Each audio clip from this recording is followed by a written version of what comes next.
Hello, everyone. Happy Friday. Happy Friday. How is everyone today, this 25th day of April? Hard to believe.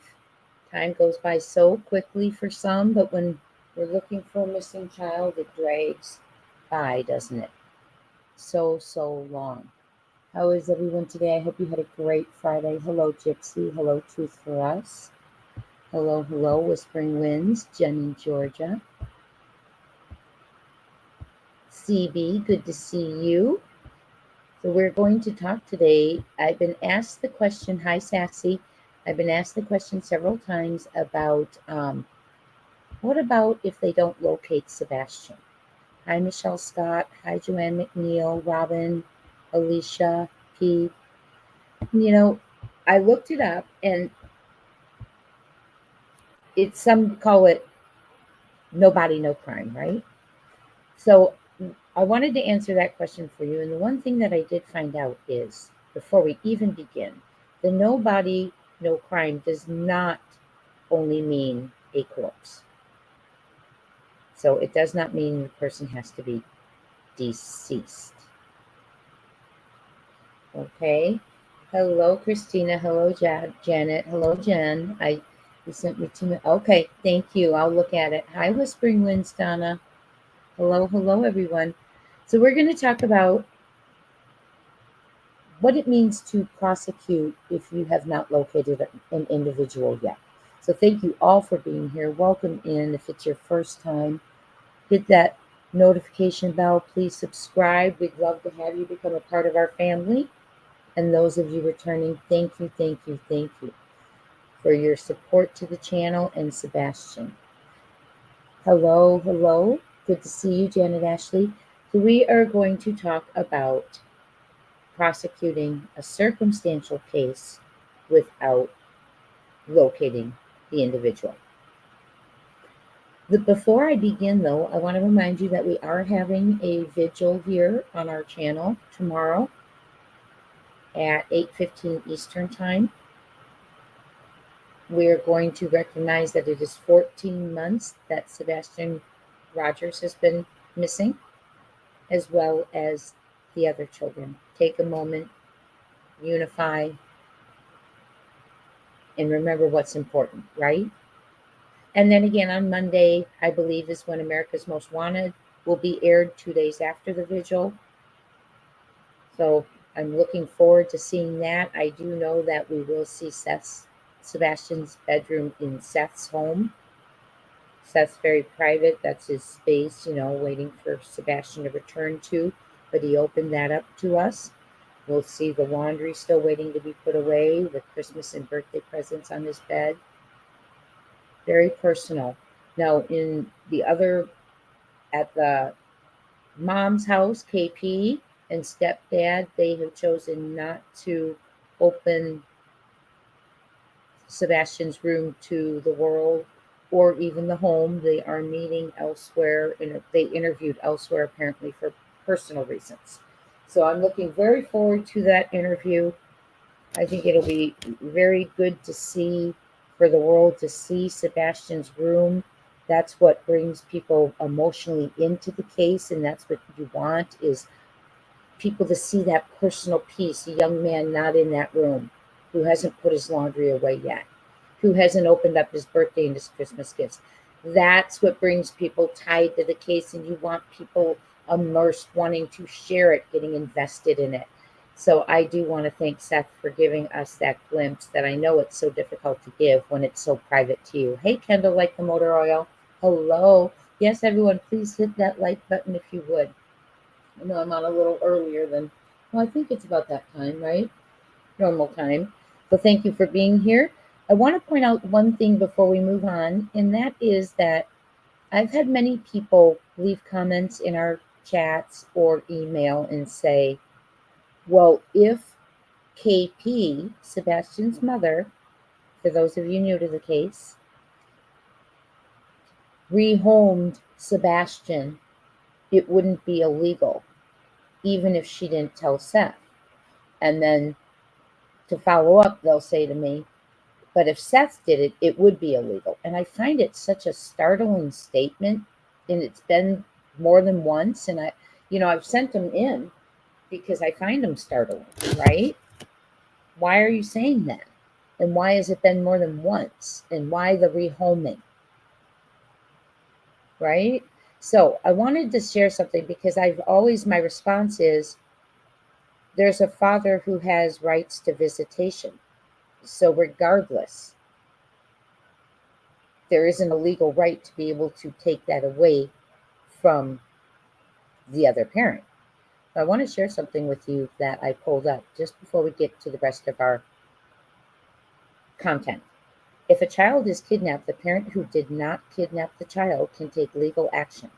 Prosecutors must prove the accused parent intended to violate the other parent's custodial rights. Now, some people say, well, this is true because KP had more rights than Seth. The absence of a court-established custody order, and this is the absence of one, and there's no absence of one, but people keep saying, well, KP had more than Seth, so she could rightfully rehome Sebastian and it wouldn't be illegal. That's not true. Even with the absence of a court-established custody order, which isn't the case here, but even so, it does not protect a parent's taking or hiding a child against a criminal charge of child abduction or parental kidnapping. And I put my note below saying it would not be legal for KP to rehome Sebastian without Seth knowing and being able to continue visitation. One parent does not just get to decide that the other parent isn't going to get to see them on their weekends, their days, whatever the case may be. You would have to have a court order. So it is kidnapping. So, but I have to tell you, I have actually been startled how many emails, comments I received about that. And it always made me wonder, worry, go down the direction that Sebastian's being held somewhere. Thank you, Miss Sassy. Thank you so much. We have our members live tomorrow, or our members only tomorrow, Saturday, 1 p.m. Eastern Time, before our vigil. So join us. We'll talk a lot, get into a lot of things that we don't normally get into on the regular lives. Thank you, Sassy, for giving someone else an opportunity tomorrow. And welcome to Primetime Buzz and our family. We're all family members, but welcome into the membership family. And Sassy, thank you so much for giving someone that opportunity. That's very kind. Please thank Sassy and welcome in our new member.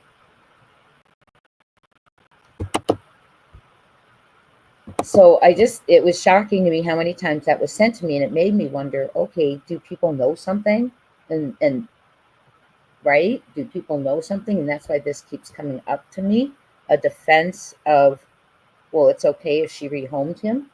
Where is that coming from? I don't know. But it does not absolve the other parent's right to visitation without a court order ceasing that visitation. And it is still considered kidnapping.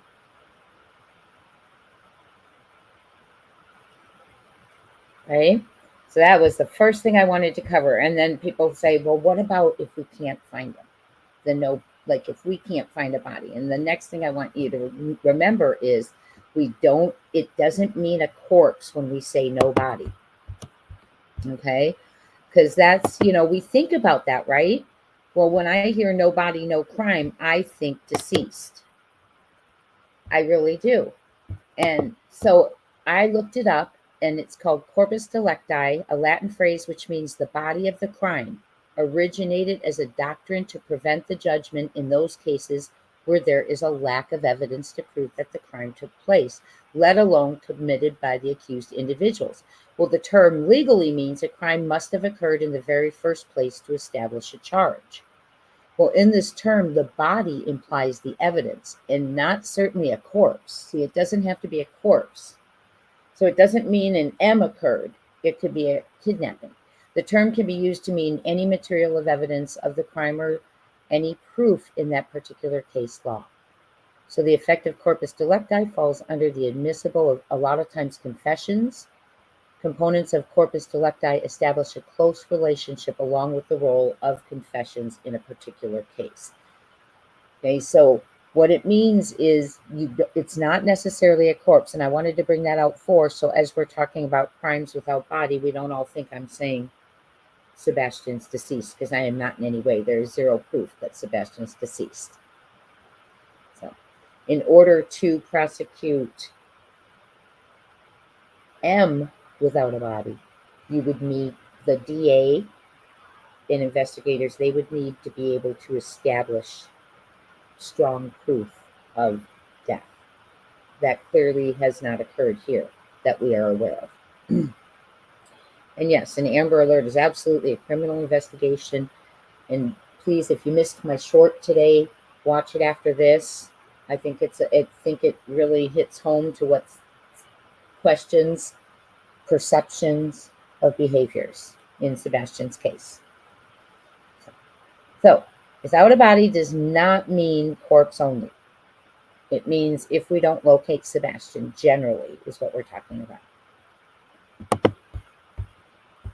And 86% of the cases that have not, and this is M cases, okay? 86 of the M cases without a body can be successful in court, okay? Although it's rare to go without one, 86% are successful in court and result in convictions, compared to all M cases with a 70% conviction rate. So 86% without locating the person, the body in this case, because we're talking about M, and 70% if for all M cases. So it's very successful without a body. But again, there is no proof that Sebastian is not alive. We're answering questions and learning about different questions that you all have had. I'm trying to answer and also relate it to Sebastian's case. Circumstantial evidence is what you would be leaning on, what law enforcement would be leaning on for if they have not located or have a body.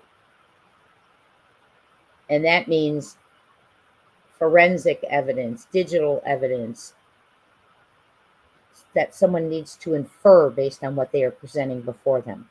But law enforcement can, and we're talking about M now. Now we're talking about M. Law enforcement can establish death without a body by relying on circumstantial evidence. And remember, 86% of those cases are successful. While a corpse is critical for establishing probable cause for an M case, successful prosecutions have occurred without a body or physical evidence linking a suspect to a crime. And my note is Sebastian's case is currently a kidnapping. No proof he is not alive has been established, because an Amber Alert is unlawfully kidnapped, had to be confirmed to TBI. Unlawfully kidnapped means a crime has occurred. When a crime has occurred, that means you have a criminal investigation. But we are going over this, that they can and they have been very successful with circumstantial evidence. Circumstantial meaning you don't have that direct physical proof, but you go ahead and you try the case anyway, prosecute to put the people behind bars. Now, this is something that I came across that I wanted to share with you all, because we have to remember what is the norm. And I know we don't like to look at statistics because sometimes they're disheartening, deflating. But this statistic, I think, is important for us to look at. About 70% of all reported missing persons are found or voluntarily returned within 48 to 72 hours. Not all individuals indicated as missing are victims of kidnapping, murder, or some other criminal act. However, each account represents the concern of someone reporting a person who disappeared. Okay, so 70% of all reported missing persons are found or voluntarily returned within 48 to 72 hours. That's a large percentage.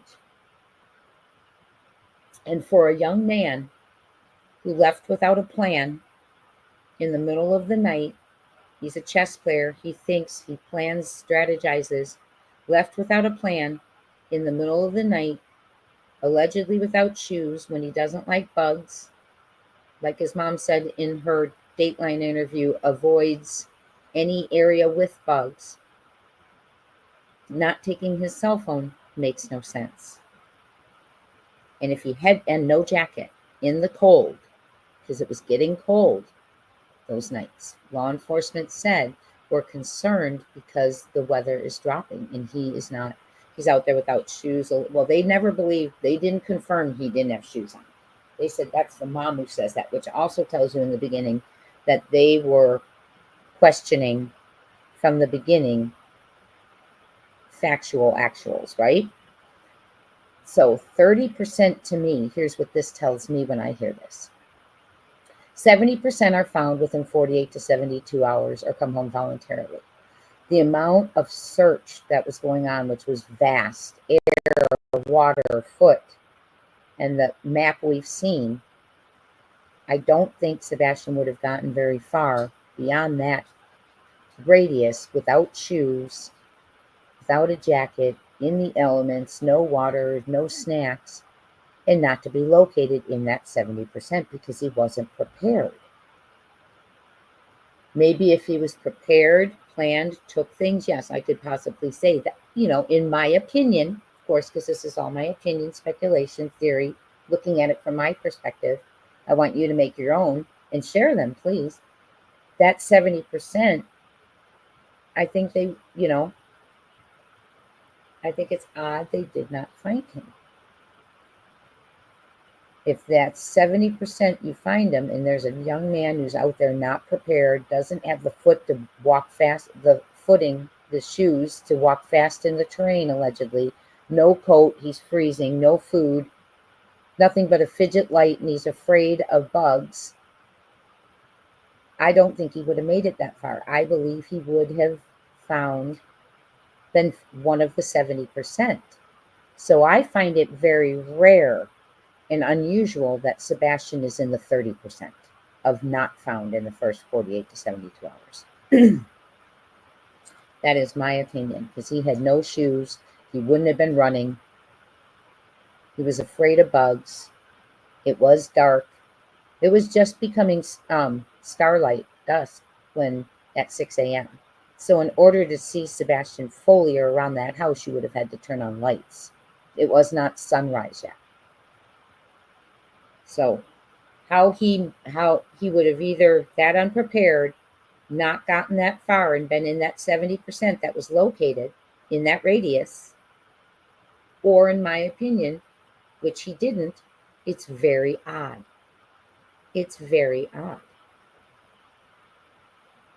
How could he outsmart everyone when he had no plan? How could he outsmart investigators when he had no plan? How could he leave zero trace when he had no plan?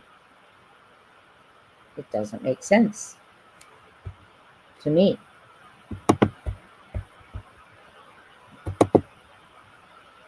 It just really doesn't. It makes me think. Circumstantial evidence. That's what the case relies on when you have not located a person, body, whichever way you want to look at it, corpse. It doesn't have to be a corpse. We covered that first. Talking about no body, no crime does not necessarily mean corpse. That's only when you put the M word with it. But there's crimes that aren't M where you can't locate a person. Circumstantial evidence is what you would rely on in that case. Let me make sure you're seeing what I'm seeing here. Perfect. Circumstantial evidence, also known as indirect evidence, refers to information or facts that, while not directly proving a claim, provide insight that can lead to a reasonable inference about a certain circumstance or event. And the example I always give my students is, I walk into the classroom, my hair is wet, my clothes are wet, and I'm holding an umbrella. What can you infer? And they'll say that it's raining outside. Absolutely. But they didn't see the direct evidence of the rain falling. So what differs from direct evidence is circumstantial. Direct provides that straightforward, unequivocal support, maybe seeing someone in the act of a crime, seeing enough evidence, DNA, fingerprints, which allegedly were not taken in this case, according to CP. Luminol, not used according to CP. So that will, if that is true, which I tend to not often go with his words, but then there are other still pieces of evidence, digital and others, that would assist in proving the crime. In essence, circumstantial evidence stands around the main point. So it's around there. You use all those pieces to make an inference in a very probable, credible claim. Kind of like context clues. Okay? Instead of direct clues, you have the context clues that when they come together, they show a crime. Indirect, circumstantial. Okay, some examples of circumstantial evidence. For instance, motive.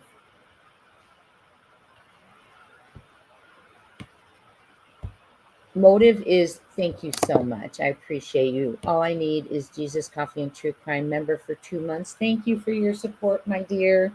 Love this channel, Miss J, chat and family. Love you back. Always appreciate you being here. Thank you so much. So motive. Circumstantial evidence is motive. So motive, who would have a reason? In this case, think about in your head, and if you're going to put it in the chat, please, please, please, there is a lot of circumstantial evidence, and we started going over it. The Apple Watch, the phones, the devices, the cell phone pings, the satellite imagery, Texas Roadhouse, all of that. When you put it together, it may form a picture. People being where they, not being where they said they were going to be, or being where they said they weren't. Oh, thank you, Chemistry Queen. You're so kind. We love you, Primetime Buzz. Thank you so much. And thanks for 5 months of support. Appreciate you. So motive. Many of us have our own opinions of motive. In the beginning, we couldn't rule out stranger. But then when we found out the door was locked, there was no image of him going out the front, there very little internet usage apparently, and a lot of other things such as we can't get consistent stories. That right there stops you. Boom. That took me away from a stranger. When we can't get, and to this day can't get a consistent story or a consistent timeline. Oh, darn, I know what I was going to show you tonight. I'll have to do it tomorrow. When we can't get a timeline, it's concerning. And it makes you stop and it makes you think.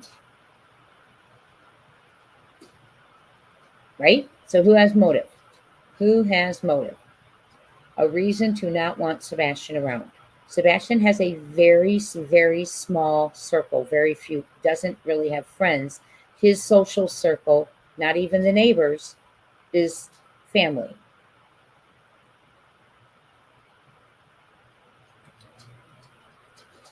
And without his access, they looked at Texas Roadhouse and Strike and Spare and BJ's, and there was no one following him that he spoke to that would be suspicious. So motive could be several CPS reports. Motive could be a custody fight. We've seen much lately, many cases lately where custody is the reason. The Adelson case,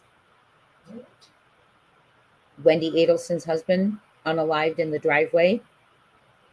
The family wanted them to be able to move closer to them. And he had a great job as an attorney where they were, but it wasn't like he was saying no, he just needed time to. The Misfits one, the ladies, Veronica Butler, they were unalive on their way to pick up the kids, her kids with her supervised friend, pastor's wife, from going with her, and they were both unalive over custody. That isn't a motive that is to be looked away from. And when that's in a case, you really need to pay attention to it, in my opinion. Now, I am in no way a professional. We are just speculating, theorizing for entertainment purposes only. I'm not an expert. I'm not accusing anyone. We are just theorizing, trying to find where Sebastian Rogers is. Fingerprints, so motive's huge. That's circumstantial evidence. If they can target a motive. There could also be, the other motive was that we've heard about was an ultimatum, him or me. We don't know. But hopefully law enforcement does. Fingerprints at a crime scene. Now, according to CP, he says none of that was done. But that doesn't mean, in my opinion, it wasn't done. I don't know. But a lot of what, and this is out of his own words, a lot of what he said has not been true, in my opinion. So I don't know to believe that or not. But fingerprints at a crime scene would be evidence. So, because it suggests someone's presence at the crime. Now, that would be difficult here in this case, unless it were someone who is not normally around the home, right? Unless they can they tell last prints? Like if they go to a doorknob, can they tell who was the last to touch the doorknob through fingerprints? Or is it just everyone who's touched it? I'm going to write that down and look that up. So if that wasn't done, and luminol wasn't done to see if there was a crime committed there, any evidence of a crime, but fingerprints at a crime scene do show presence at a crime. But yes, Castle, my thoughts exactly.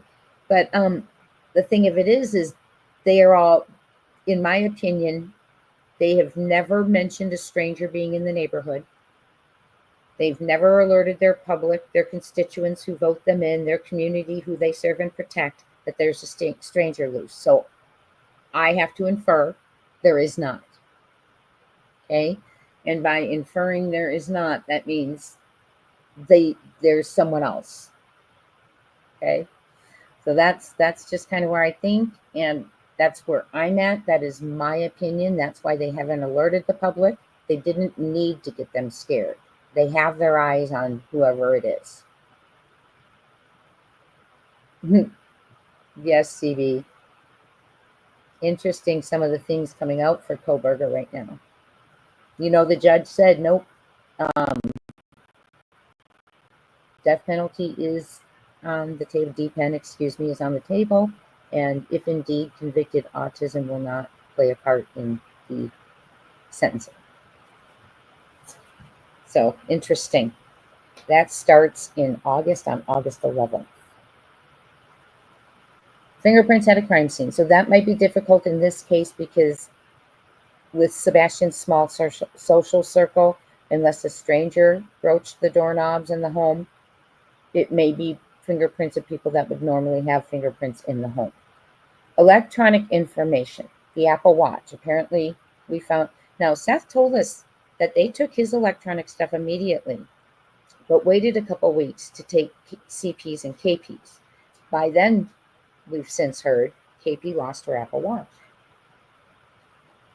The very watch that was on her wrist at Texas Roadhouse that would have been able to measure heart rate, right? Steps during the day, so can her phone, just different things, and it's lost. So I find that, now, again, is that normal behavior? Is it a coincidence? Yes, it is. And that takes us to behavior patterns, because behavior patterns indicates unusual actions. Because remember, the rule of norm, law of normal is that's normal. That's what can be used admissible in court. And if you deter from that, it's also considered admissible because it's unusual behavior patterns that you would not normally do, that you are conducting when a crime has occurred.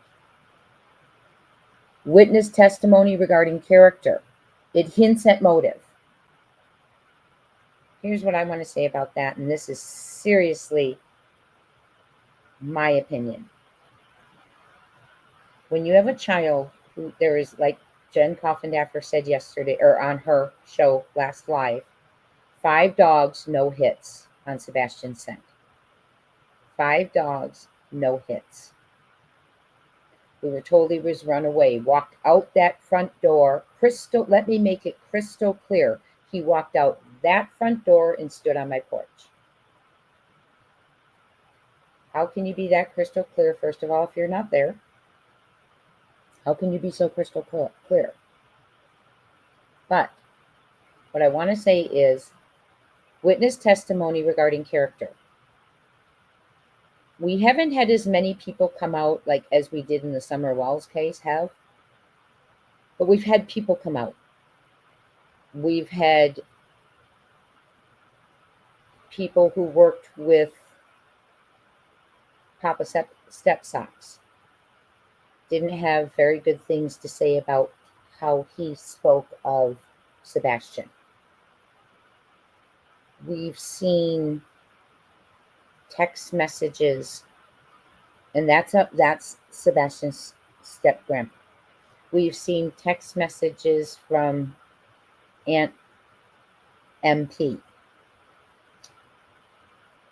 I'm paraphrasing on Facebook, why am I being blamed for the behavior of a 15-year-old who walked out? Also the weird one about maybe he got in a car and fell asleep and then got out when the person arrived at work. Then we saw the video of how she condescendingly treated Sebastian, in my opinion, during his birthday, and it broke my heart, her tone of voice. Okay. I know those aren't witness testimonies I'm bringing up yet, but I'm bringing up things that we have seen with our own eyes and ears. And let's not forget CP. Hi, Poppy Love. Hi, Karen. Hey, Town Chat. Let's not forget about CP. And we could talk many, many months of CP on panels, but all we have to do is look at the last one where he exploded over the billboards. And that's it. Shocking. Make sure you go watch my short today that I put out about that.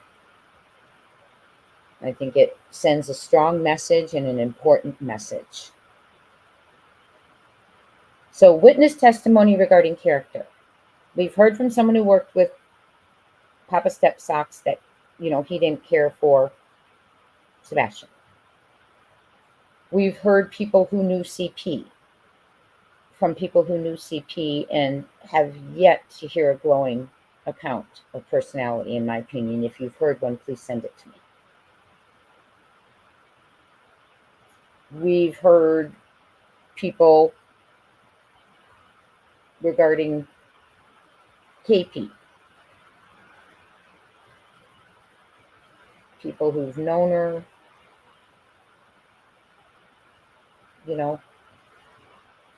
not really, I'll have to say, not glowing really. No one's coming out and standing up for her and saying this person's wonderful, amazing, who knew her, who had relationships with her, is what I'm saying. Where is that? Anyone who's come out and talked about CP has negative things to say, allegedly.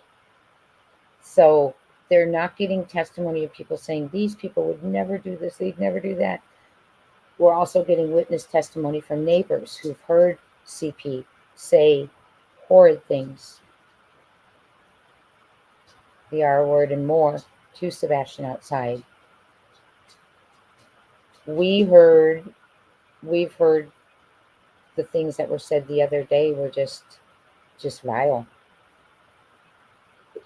Also, circumstantial location evidence links presence with the crime. That could be cell tower pings. And I stand by that, in my opinion. Because again, CP, every time he goes on a panel, he himself is evidence, in my opinion. It's like just handing things over. Because he can't help himself, in my opinion. He went on Elevated Truth. Don't talk about my truck. Don't think about my truck. Don't speak about my truck. My truck was not there until 1:30. p.m., the day Sebastian went missing. Get it in your heads. Don't talk about it. Well, when someone acts like that, we've been taught by many analysts on YouTube, who we are blessed to have their knowledge, who have said, you look. And then Elevated Truth allegedly said, CP said, there were 2 pings and those idiots don't even know one of them was my truck. What are we to believe? I believe that evidence, in my opinion, is going to tie him to the area. Every vehicle in the area has been accounted for. One of them came in at 3 a.m. One of them left at 3 a.m. Even if it doesn't have a license plate reader, they have that FUSIS that we talked about, the citywide management alert system. Hendersonville being one that trained 6 other cities and even Sumner County, so they had it in place. Cameras, readers, businesses that they can go in real time that have registered with them so they don't have to go get footage. Also, people, homes who can register, so if there's a crime, they don't have to come to the home. They've registered and allow them to tap in real time if need be. So they can track a car. Which way did that car go? Which way did it go? Where did it go?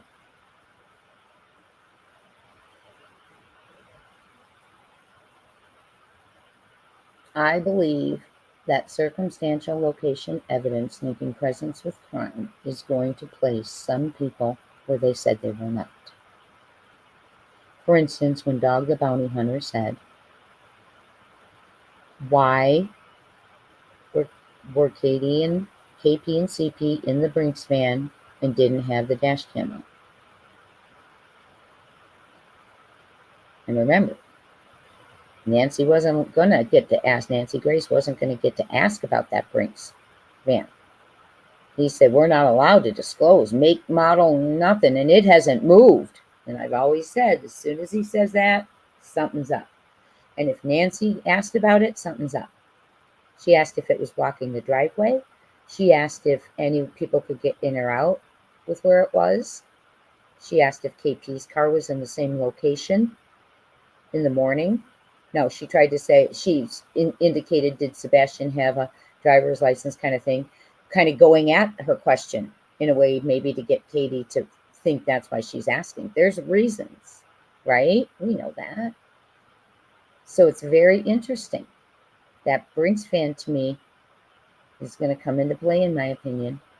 Now, many of you have brought up the best friend, Laura. Hearing that she was there, she was visiting, and why wasn't she brought into the narrative? If that is 100, and I do believe, I'm going to have to go back in my notes and see where I got that info from, but I do believe she was there, but I want to verify. But if she's there, and that didn't enter the narrative, that's crucial. Absolutely crucial and critical, in my opinion. And I remember watching a creator who went on AI and said something about, where's Sebastian Rogers, or whatever they asked. I'm paraphrasing. And the AI response was, Laura's son, E, is very important to the case. Now that's weird, right? Because that person's name very seldom comes up.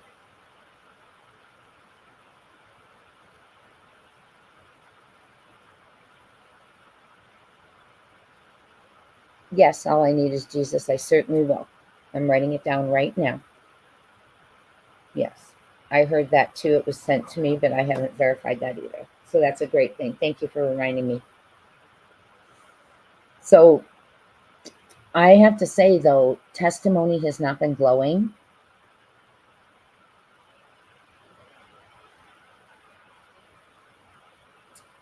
And then we have Nina.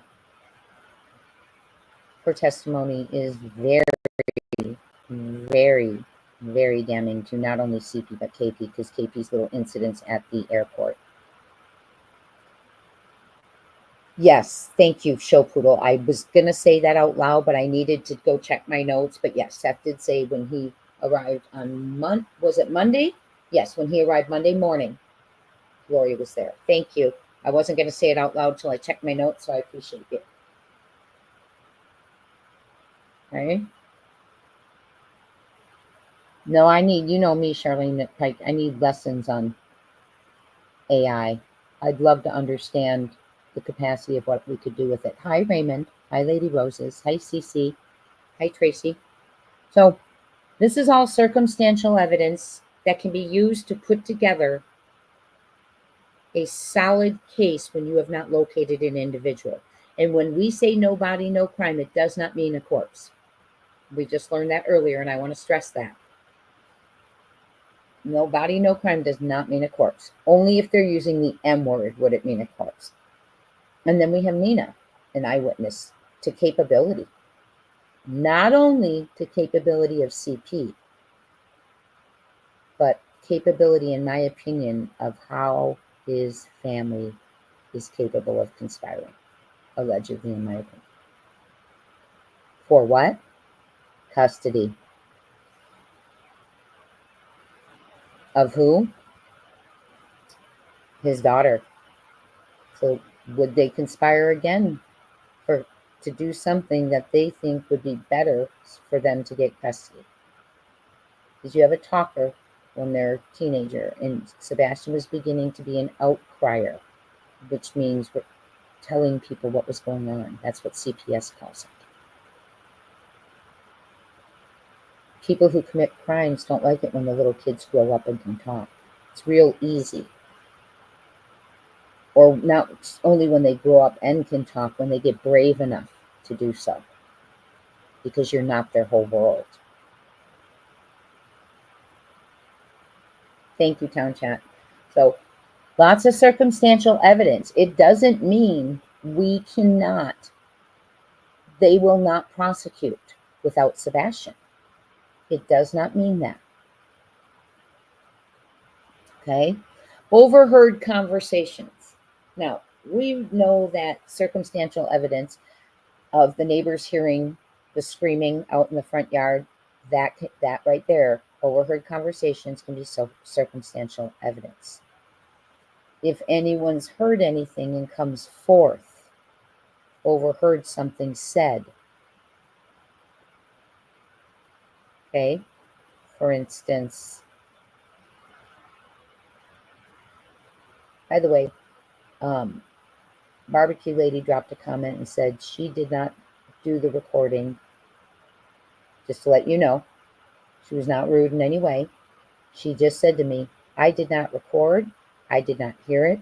Tammy heard it and recorded it, I think she said, and she said there was no illegal recording. I told her I would share with my community about that. We're talking about that KP said, I haven't seen his godmother since before he was end. Okay? And I did ask her a follow-up question that I don't have a response to. I said, I'll share that with my community, but can you tell me how both of you were at the same lunch, but only one of you heard it? Because I think that's important. So I'm just relaying that to you. Take it for what you want. I don't know, never spoken to her before, nothing. Just relaying it to you, but I have no answer yet as to how both of them were there, but one heard it. So, overheard conversations, and that's why I got into that. Things that happened at the gatherings, like the party out in Hendersonville with YouTubers, the luncheon, other people hearing things, that can be used as evidence. Text messages or emails. See, now I wondered, someone had brought something up, and it was such a great thought. We had heard the phones had been disconnected, shortly after CP exited in February, 2 lines. And everyone, we kind of leaned towards kind of a stressing that ultimatum maybe to KP, but then someone else gave me a different perspective. What if it was KP and CP's phone? They got new ones because they didn't, things were on those other ones. I don't know. A thought. Everything goes in cloud now anyway, right? They can track it, but I don't know. Raymond, thank you so much for a month of your support. We are Sebastian Strong. Don't forget, we have a vigil tomorrow. 14 months that Sebastian is not home. Just heartbreaking. All the children, they need to be brought home. Summer's now getting publicity, visibility. Thank goodness. So circumstantial evidence, 86% of the time, those cases are successful. Discrepancies in alibis. Oh, by the way, emails. So those emails where anything they may have said, done to allude that they did not want Sebastian with them anymore, etc. Or just talking to friends, whatever the case might be. Or let's say emails of someone else, whoever, because we don't know who's guilty. Everyone has opinions, but we have no idea. So they can look at emails, etc. Discrepancies in alibis. That raises suspicion, and I have huge suspicion. Seth Rogers has had his verified, yes. CP's, it was from some guy who I would not say was a strong alibi witness. What I heard, he said he drove by him on his way to the bar. Whatever the case is, it was ridiculous. That is not a verified alibi, in my opinion. Get out of here. Get out. That's ridiculous. And then KP's, of course, is the alibi of the disloyalty of the family, in my opinion, who left her alone in the house with Sebastian. That's just my alleged opinion. I'm not accusing anyone, but one person alone with the child missing. Hard to go from there, right? And there's no scent. 5 dogs, no scent of Sebastian's, no hit. So no evidence he left the house. So he was carried out, in my opinion, or driven. But I think he was carried out. Yes, and CP on an alleged date. We did a video on that talking about he had a son who's deceased from a car accident. That gives me Scott Peterson vibes when he told his mistress that, and his wife was missing, his 9-month pregnant wife, and he told his mistress that his wife had died. And the search was still on for her.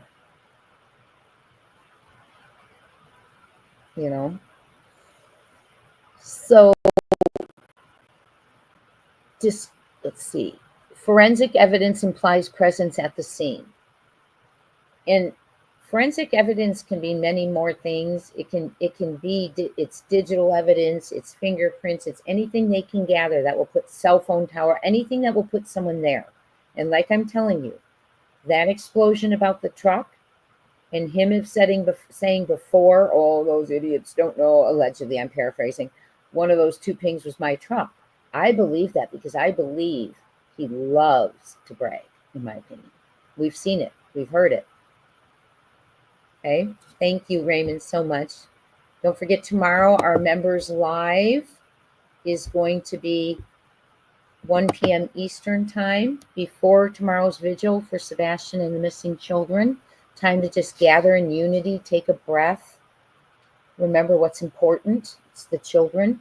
And thank you so much, Raymond, for your 1 month of support in Sebastian Strong and for gifting a Crime Time Buzz membership. So we have another family membership, and we are meeting tomorrow. I hope to see you there. And please thank Raymond Thomas if you received that membership, and welcome to our membership family. We're all one big happy family, but we also have a membership family.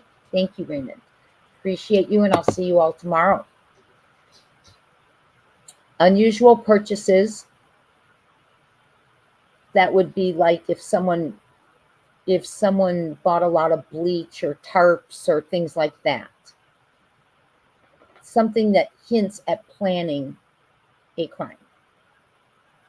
Physical appearance changes. Now, I know that everyone says, well, they've changed their appearance. His weight is shocking, and his mullet confusing, in my opinion.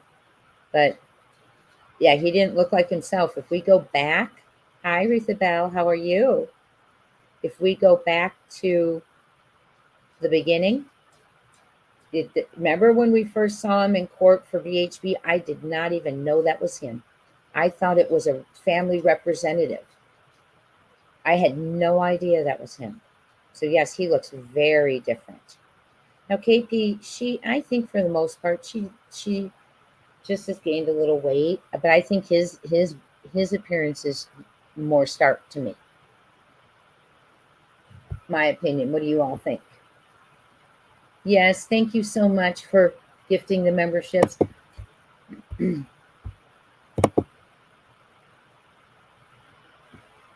Lots of ways to gather circumstantial evidence that's enough. That is enough to. Oops, did I just have the same ones?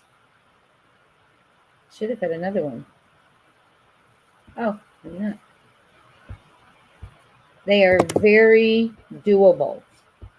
Okay, they are very doable, possible. And remember, what I keep saying is those panel interviews, those local interviews, the initial interviews where things are conflicting, changing. Bedtime of KP keeps changing. She's the only one in the home with her son when he goes missing, and she can't get it straight when her bedtime was. Midnight, 10, 11, we don't know. That is why I haven't left that house. How can you? How can you? It makes no sense. All doors locked. KP says on Nancy Grace, only immediate family members had access to the codes and keys. Door locked at night, door locked in the morning. She said herself the other day, FBI saw the moving image in the dark, taking out the trash, and was able to clean that up enough to know it was Sebastian. So if Sebastian went out that front, he would have been caught on those same cameras, and they would have been able to do the same thing. He did not go out the front door. He did not run away. He did not walk on his own. In my opinion, he was carried out or driven out to, I believe he was carried out to the 3 a.m. car. And they can track that 3 a.m. car with their emergency management system with the license plate readers. And if there is no license plate reader, they can use traffic cameras at that time of night to determine where that car went. And because they have reported that all cars are accounted for, I believe they have done so. And that's why that car was not described on the Amber Alert, just like suspects weren't. They knew who they were looking at, and they knew what car it was. They didn't need the public to help them. They knew. Because in those first days in the command post, remember, they were looking at footage, according to many, many people who were around. That's how they knew Sebastian didn't walk out alone. That's how they knew they didn't have to alert, in my opinion, the entire community to a perp, an abductor coming in and pulling kids out of bed. They knew. They didn't need anyone looking. They had, in my opinion, their people. And if they didn't, they should have had the nation looking. But they had reason to get that Amber Alert through without a suspect description or vehicle description. Because remember, Amber Alert is crime. In the state of Tennessee, TBI creates the criteria, and you have to be able to confirm to TBI unlawfully kidnapped. I believe footage did that. By 6:30 a.m., 6:33 when dispatch was finally reached, it wasn't 6:03 when they called. I don't know who they called at 6:03. But by 6:33 a.m. to 3:25 on the 27th, they had enough evidence to know that Sebastian had not run away, that he was unlawfully kidnapped. They filled out the documentation. They confirmed it, sent it to TBI, who who read it, evaluated it, and determined there was enough without a suspect and a vehicle description to activate that alert because a crime had been committed. Thus, the criminal investigation began. That's facts.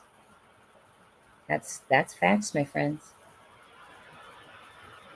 And if they can lighten up someone going to the trash and show to where they can tell who it is, believe me, those movements in the backyard where we see hairlines and things like that, allegedly, it's not been verified by police, nor is the flashlight video, but come on.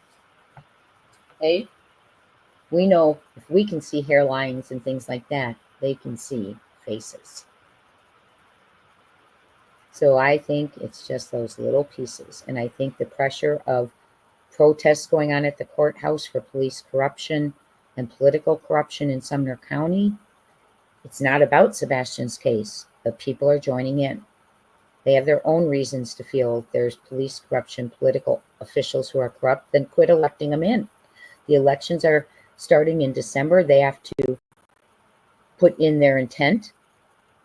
Primaries are in May, election in August. For sheriff, county commissioners, there was county commissioners in that command post. They know. Law enforcement, credit, they were in there. They know, right? All that pressure is going to come down. With the protest, eyes on Sumner County for being corrupt. It's getting in the news. And they're going to show, it's going to be important to them to show, my goodness, we're not. And by the way, I'm not saying they are because of the rapper, because I saw the charges he has.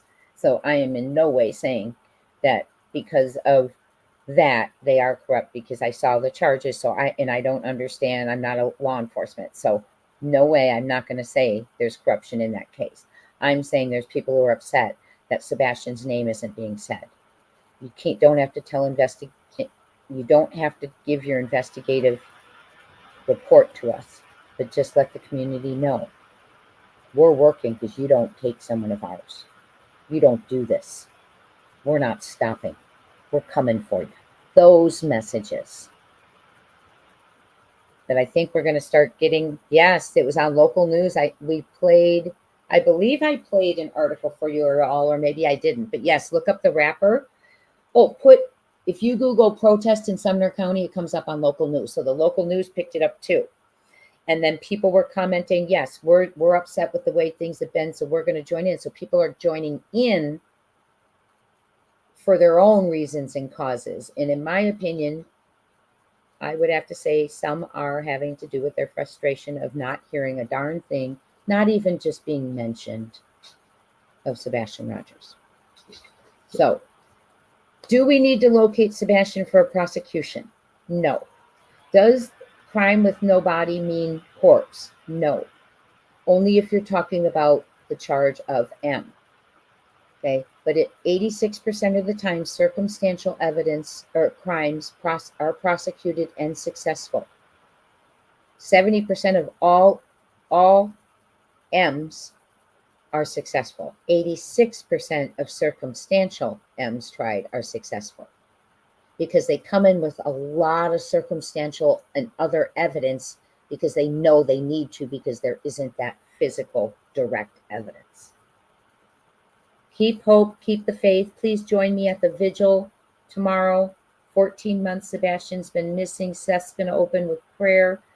We are going to just remember all the missing who are out there needing to be brought home, things we can do, and just gathering, remembering why we're here. Remembering that we as a community of adults can all search for all the missing children together. But the problem happens is here's when it happens. For Gabby Petito, I didn't have a channel yet, but I watched them all search for Gabby. But the parents were united. It's when you have one parent searching and one doing nothing, or parent, things like that, where things get split. That's what happens. Because some think this is justified and some think that's justified. But when the bottom line is this, here's the bottom line. It's never justified not to search for your child. It's never justified to take off and leave your home to thinking the neighbors were being bugged, and you didn't like things that were being said. Who cares? It's your child. You stand up. You don't worry about yourself, in my opinion. It's never okay not to search. And if you're not out there searching every day, why in the world are you surprised so many people do not know? If you are not out there doing media interviews, you were silent for almost 9 months, 6 months, 9 months. Why were you so surprised so many people still do not know? Get on it. Get to it, please. And let's not say we're going to keep doing everything. Let's start doing everything. See you soon, friends. Hit that like, notification bell, subscribe. I'm looking forward to the vigil, the members live tomorrow. Going to hit some important aspects of the case. Do not miss it. And mods, please look for some messages in the group me regarding the vigil tomorrow. Thank you so much. And email me if you are not part of the group me yet so I can send you a link. Thank you so much, everyone. Prayers up for Sebastian Rogers, everyone looking for him, and all the missing children. Blessings.